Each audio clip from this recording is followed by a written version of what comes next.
बाकीच्या स्वयंपाकघरात तुमचं खूप खूप मनापासून स्वागत आहे. आज बनवणार आहे झणझणीत असा गावरान पद्धतीने ठेचा बनवणार आहे. तर चला रेसिपीला सुरुवात करूया. बघा किती भारी आपला ठेचा झालेला आहे आणि तोंडाची चव वाढवणारी आजची रेसिपी आहे. हा ठेचा तुम्ही साईड डिश म्हणून सुद्धा बनवू शकता. यासाठी मी मिरच्या घेतलेल्या आहेत. पोपटी मिरच्या घ्यायच्या आहेत. कमी तिखट असतात या. 8 ते 10 मिरच्या मी अगदी तोडून आता आपण त्यांना खमंग भाजून घेऊया. 1 टेबलस्पून मी तेल घातले त्यात आणि मिरच्या अगदी लालसर होईपर्यंत आपल्याला भाजून घ्यायच्या आहेत, अगदी दाबून दाबून.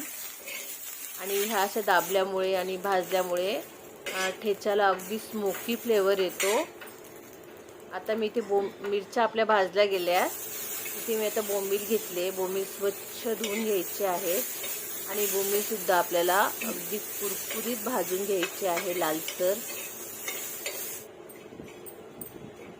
बघा असे कडक झालेले बोंबील आपले भाजले गेले आहेत. या पद्धतीने आपण आता ठेचा खलबत्त्यात करूया. त्यासाठी मी खलबत्त्यात मिरच्या घालते. बोंबील लसूण घेतला आहे मी, अगदी 3 पाकळ्या लसूण घेतलेला आहे आणि चवीनुसार मीठ. मिक्सरमध्ये हा बारीक होऊन जातो ठेचा, म्हणून आपण आता खलबत्त्यात हा ठेचून घेणार आहोत. अगदी दरदरीत ठेवायचा आहे, जाडसर छान लागतो ठेचा.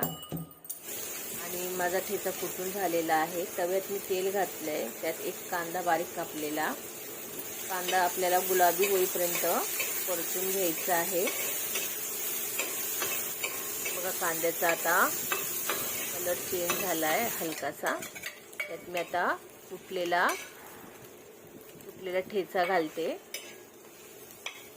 आणि आपल्याला खमंग असा परतून घ्यायचा आहे ठेचा. कमी गॅस करून अगदी कुरकुरीत असा ठेचा आपण परतून घेऊया. बघा कलर चेंज झालेला आहे ठेचाचा. त्यात मी आता कोथिंबीर घालते. कोथिंबीर शिवाय कोणतीही डिश अपूर्णच असते. आणि आता कोथिंबीरसुद्धा परतून घेऊया ठेच्यामध्ये. बघा किती भारी आपला ठेचा झालेला आहे, मस्तच. आता मी भाकरी बनवून घेते. मी आता कळण्याची भाकरी बनवते ठेच्यासोबत खायला. कळण्याची भाकर बनवण्यासाठी मी ते 1 किलो ज्वारी घेतलेली आहे. 1 वाटी काळे उडीद, पाव वाटी हरभरा डाळ मिक्स करून गिरणीतून दळून आणायचं आहे. आणि आपण आता भाकर करताना त्यात थोडं मीठ घालायचं आहे. आणि भाकर आता बघा, ही भाकर थोडी चिवट असते, अगदी पीठ मळायला थोडासा त्रास होतो. आता आपण भाकर थापून घेऊया. पीठ अगदी एकसंध करून घ्यायचं आहे आणि मग भाकर थापायची. त्यामुळे भाकर मस्त गोल गरगरीत होते. आता मी बघा भाकर थापून घेते. भाकर थापायला थोडासा टाईम लागतो, कारण की हे पीठ थोडंसं चिकट असतं.